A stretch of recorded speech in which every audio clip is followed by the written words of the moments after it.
একদম পরিষ্কার করে তোমাকে জানতে চাচ্ছি, হইচার ঠাকুরের পূর্বপুরুষ চক্রবর্তী না বিশ্বাস?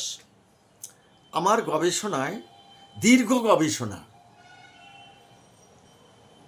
আমি তথ্য তোমার একটু আগে যেটায় দেখালাম, যে এত তথ্য ঘেটে ঘেটে ঠাকুর বাড়িতে গেছি 3 বার গবেষণা সূত্রে, তাদের দলিল পত্র ওরাকান্দিতে হ্যাঁ, বিশ্বাস পেয়েছো? বিশ্বাস পেয়েছি। এইখানে কিছু দেখাও তোমাকে বিশ্বাস। হ্যাঁ, এই দেখো 1910 সালে গুরুচাঁদ ঠাকুরের দলিল, এটা আমরা ঠাকুর বাড়ির থেকে পাই। মতুয়ার জীবনী সাহিত্য ইতিহাসের 40 পৃষ্ঠায় কাকাবাবু এটা তুলে ধরেছেন 1910 সালের গুরুচাঁদ ঠাকুরের দলিল। আর কাকাবাবু শশীভূষণ ঠাকুর চাকরি পেয়েছে কত সালে? 1907 সালে।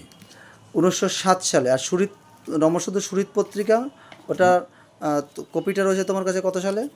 ওটা হলো 9 সালে। 9 সালে, তাই চাকরি পাওয়ার 2 বছর পরে। 3 বছর পরে, 7, 8, 9। তো তখনও তো এখানে রয়েছে বিশ্বাস।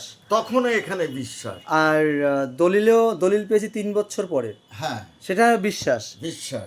তার মানে এই যে দেখো, আমি কিছু বলবো না, আপনারাই বিচার করবেন। এই বইটায় রয়েছে, এই দেখুন, একদম কাকার মুখ সহ দেখুন, এইখানে দেখা যাচ্ছে এই শশীভূষণ বিশ্বাস, এখানে রয়েছে সুরেন্দ্রনাথ বিশ্বাস। বিচার আপনাদের চক্রবর্তী ছিলেন না বিশ্বাস ছিলেন না মৈথিলী ব্রাহ্মণ ছিলেন না মিশ্র ছিলেন, মিশ্র, 3টে বিষয়।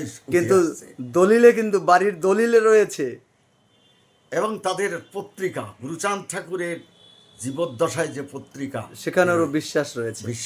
এবং এই বিষয়ে বিস্তারিত পাবেন পরবর্তী ভিডিওতে, অবশ্যই নজর রাখুন।